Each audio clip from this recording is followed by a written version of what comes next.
So why does Trayan suck? It's been out almost a year now, but there is something irking about it. Objective balance is pretty awful time-wise. Everything feels so narrow and compact, and there's lots of essentially unused space. So that does beg the question, was Trayan much bigger originally? Was it planned to be much more ambitious? Yes, to some extent. And our most important clue is something seemingly innocuous. Now, in the second objective of the map, there is a huge swath of space left unoccupied. At a first glance, this may seem like, horses. The map launched with horses, so it makes sense that there was space for them to fight. But out of bounds, the clue lies. This odd barrel. A ranged weapon resupply one at that. It's located in a trench, far from where the fighting takes place. But why is it there? At a glance, it may just seem misplaced, and that it was left in as it caused no harm. But viewed in accordance with everything else, some things start to come together. Now let's first start from the Agathian spawn. It's apparent with this ammo box in mind, something was planned and likely scrapped.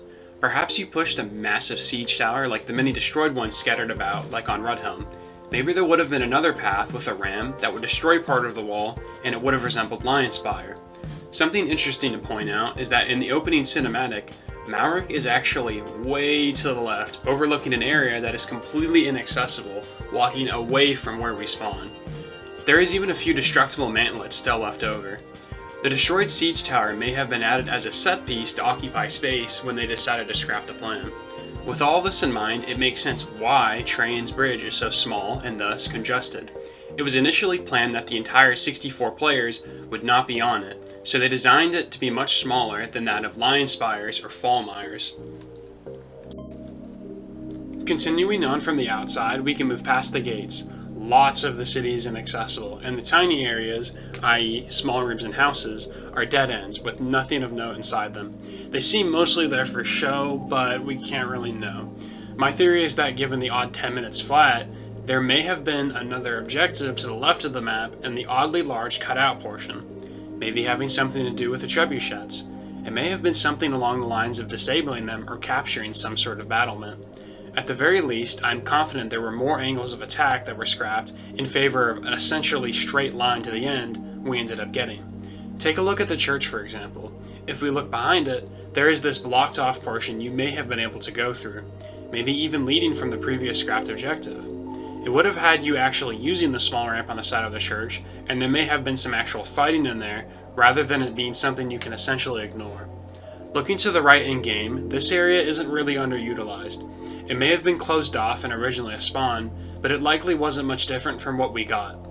Now, if we zoom out and examine the statue objective with these theories in mind, the balancing makes sense.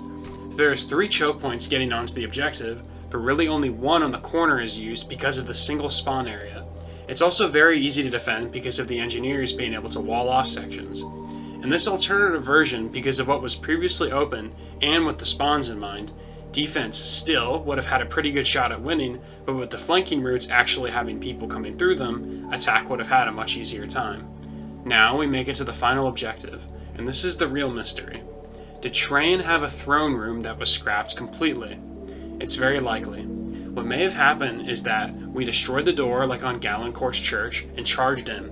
We can speculate that it may have looked like the Trayan Citadel of Chivalry 1. Chivalry 1's Trayan was much more incomplete and thrown together castle-wise. The Masons still hadn't built it up to what it ends up being in Chivalry 2.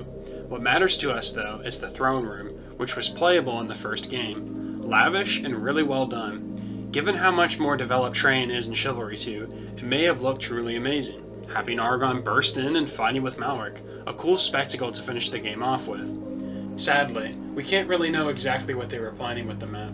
Lots of things happen in development, and all you can really do is piece together context clues based on leftover assets. With how much extra space there is on some of Chivalry's maps, it can be a real question of scrapped idea or just attention to detail. I mean, you can even look at the lore page when it comes to this stuff. There's 2 written characters with emotes in the Chivalry 2 Discord that aren't even in game. Were they maybe VIP bosses on Tenosian maps that were scrapped? We can only speculate. With all of that being said, thank you for watching. I've wanted to make a video on this for a while now, and might even make a deep dive on cut content as a whole at some point. You can expect some gameplay videos or something of the sort following this video. Like the video if you liked it, dislike it if you disliked it, and make sure to subscribe.